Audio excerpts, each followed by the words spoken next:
All right, so I'm making this video because I need to nail the audio and I'm going to keep trying till eventually I get it exactly how I need it to sound. But that aside, to the 6 people watching me, here's exactly why I initially said that tools like the Rabbit R1 and the Humane AI were going to fail. And like I called it earlier, they are currently trending downwards. And it seems like the same hype that took them upwards is the same hype that is equally taking them downwards on the basis that someone on Marquez's stature just equally just called out exactly what was right there. They are essentially just Siri with extra features and they don't do much more. That is it. And to make matters worse, what they're trying to do is very, very, very, very easy to get wrong. And because it's so easy to get it wrong, 9 out of 10 times they do get it wrong. It's a lot easier for Siri to under promise and over deliver because essentially they're not trying to encroach into your life and do things that you never would actually want your phone to do. Like, let's say, buy you this, do that. You're not going to want your phone to do that for you. You're going to want to go out and buy it yourself and or send somebody that you know you can tell and you can hold accountable. If you're making a device do it, there's 9 out of 10 chances that it can get it wrong. And once it gets it wrong, you're not getting your money back. It's not as though if you order food from Domino's or something and you say the order was wrong, they're just not going to give you a refund. You've already made the payment. But with that being said, Siri can just open your Domino's app, but it doesn't go further than that. But here we have tools trying to overpromise and completely underdeliver because they're just rolling out products that they've not even finished and they're trying to sell a subscription model for something that is not even done. It doesn't even make sense nowadays because you have companies like Apple where they're under promising and over delivering.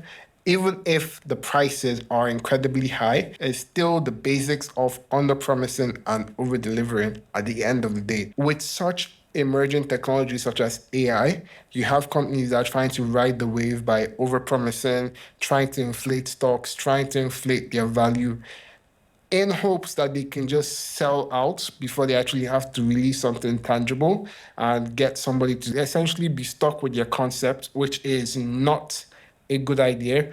If any AI company essentially is trying to sell off in this early phase of AI trending, then that company 9 out of 10 is essentially just a fluff and essentially is a scam. But with that aside, I initially called it that the Humane AI pin is not going to go anywhere.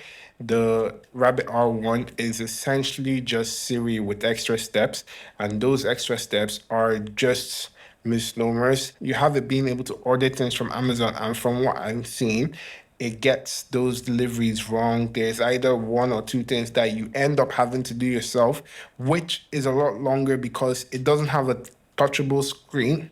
It doesn't have an easily accessible screen like your iPhone or any phone for that matter. It's essentially you having to go through extra steps just to get what you needed to do in the first place. Where an Android and iOS phone is easily accessible. You can click on it, the layout is nice, the design is nice, but you're just buying extra to do more work. It really does not make sense in the slightest. And to make matters worse, the Rabbit R1 is a lot better. But when you have a tool like Humane AI, where you're essentially doing more work, pinching and trying to click on things with your hand than just holding a phone and just doing the same motion with your phone. Because at the end of the day, if it's just the pinching and zooms that is wowing you, then you can just pinch and zoom on your iPhone or your Android, and it's the same principle. But for some reason, they're trying to mystify it and use essentially what is a $2 projector, which doesn't even project into the air or nothing. It just projects directly onto a wall or a surface, which is your palm. It's essentially just carrying a screen wherever you are. But instead of you having that screen that you can use and it's reliable, you're just using your palm or you're using a wall and it's not it is not a good idea. The best concept I've seen of the projector, I'll put it up if I can find it, is essentially having a projector that you can shine anywhere and you can physically interact with it. But that device is not, it doesn't do any AI things. It's simply just you using it for basic day-to-day tasks like calculator on the wall, and it computes and gives you answers.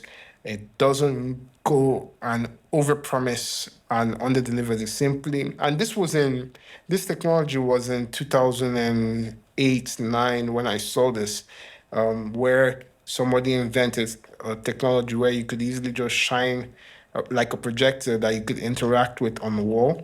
And that was mystifying for that time, talk less of now, when that is like regular technology. And it's just now another thing I seem to be noticing with these new companies that are trying to ride this wave is they are of the notion that just because it's shiny, it will do well. And if they spend thousands or hundreds of thousands on advertising, marketing, it just will sell. But they don't realize that the people that are filming or the people that are editing or the people that are doing the middle grounds of actually selling the devices are equally selling your services as well. So in a way, it's kind of like they're being taken advantage by marketing agencies who are spiking prices to sell the new trending item, but at the same time, they know that this device is not going to do anything in the long run. So they're just inflating and inflating and inflating till eventually, when the rabbit hour one fails, the marketing agencies will simply find a new client. The only person left to carry the stocks of all the Rabbit Hour one devices that have already been made would be the company. And eventually they'll just have to cut your losses and there's nothing they can do. However, that's the Rabbit Hour one. But what I'm seeing that makes me genuinely laugh is the fact that you have ex-Apple employees, or so they claim, they're ex-Apple employees that they should know better in terms of marketing, you would assume, but they were engineers. So you would think they would know how to at least build a device that is easily marketable, that doesn't fall under the tiniest of scrutiny. Like, why have a device where you can't answer 3 or 4 questions about it without somebody just saying, "Oh, isn't it exactly like this?" or "Doesn't it? Shouldn't it do this instead of that?" It almost seems as though they built the device without asking anybody questions or getting any kind of advice whatsoever. And granted, I don't want to speculate, but it seems like they're just handing out funding to anybody, especially, let's say, if they have an Apple background or something. And it really does seem like one of those ideas that should have been easily scrutinized and would have saved investors a lot of money. Granted, I don't know how they're coping. Granted, I don't know how they're coping now with the review from Marcus Brownlee tanking the entire stock and then people seeing what it is. That aside, there are several companies I feel will tank eventually before this AI hype, LLM hype eventually comes to an end. And I think a lot of companies are sacrificing what makes them important now to try and implement AI features, unnecessary AI features to their apps, cough, cough, Meta, and it's just making their company go downhill in the fastest way possible. Why does WhatsApp need an AI software? It doesn't even do the most basic of things.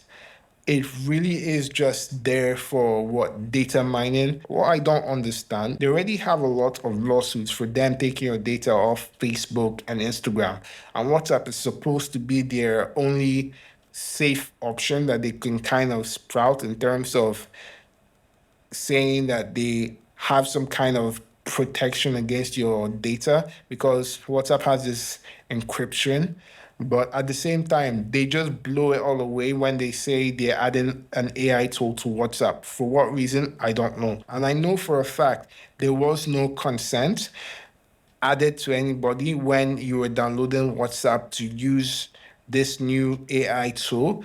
And they might say, okay, if you download the app, you sign up for anything, but I'm pretty sure they have to be clear that they're taking and using your data before they actually implement specific AI tools that actually need you to input things. Granted, I'm no lawyer. I don't know how AI law works. It's still a new field, I'm assuming. However, it does seem like WhatsApp does not need an AI. Instagram, I don't even understand why it has it. What are you going to do on Instagram? If you even ask it the most basic of things like, how can you rank on the platform? It does not answer that. And I don't even understand. If it's supposed to be an Instagram AI, is supposed to know how to rank on that platform at the very least. At the very least, it's supposed to at least give you a consistent guide, assuming it was actual intelligence. But what it does is essentially just scanning through Google and giving you Google results at the end of the day. And I don't even understand how this is classified as intelligence, let alone artificial intelligence. But that aside, small rant out of the way. The Humane Pen sucks. Rabbit R1 sucks. That's the video. If you enjoyed it, it sucks and it can get better. In my last video, I talked about ways that it could potentially get better. I know they're searching through YouTube for things that they can do to improve on. I hope they saw my video, my last video, and I do hope, even if it's 6 of you seeing it, that at least one of them will see it. But if they actually want to improve, I'll reiterate on some points. Rabbit R1 just needs to follow up on what they're essentially good at, which is making your synths and your audio things that are specifically niche towards the audio industry. And I feel like they can implement maybe AI tools directly needed for musicians as opposed to the general market, of which 2 or 3 thousand people might buy. I don't even think they thought long term in terms of what. But in terms of the Humane Pin, I got nothing. They essentially need to scrap it. The only thing I can see off the top of my head, in case they actually want to make something of the Humane Pin, is to just make an iOS app that requires the pin. So if somebody downloads the app and you make the app free, you have no ads on the app at all, but you need the pin to use the app, and you add maybe a chauffeur service or something where it kind of contacts a physical person in the real world to do tasks for you, then you're essentially selling a high class chauffeur service. That's the only way I see them redeeming some kind of lost revenue from all of this, because at the end of the day, they're trying to sell themselves as a brand for the rich. If they go down that line, essentially it could work, or it could just they just need to scrap the ideas. But realistically, if they actually are thinking of surviving, the best way they can actually do it is just to sell what they're good at and say they're an app for the rich, download it, we'll send you a Humane Pin. Or when you download the app, you pay for your Humane Pin and get access to 1 year's worth of chauffeur services. Or maybe you can do a 6 months payment or something and then charge extremely high amounts, incredibly high amounts, more than you would ever charge for selling the gadget itself. Maybe the gadget can be like $299 and then sell the service for like $699. And you expect, like, let's say only politicians, aristocrats, and maybe the 2%. Aside from that, I really, really, really do not see the Humane Pin recovering at all. But with that being said, that's the video. If you enjoyed this video, do drop a like down below. If you're not subscribed, hit that subscribe button down below and have a great day. Take care.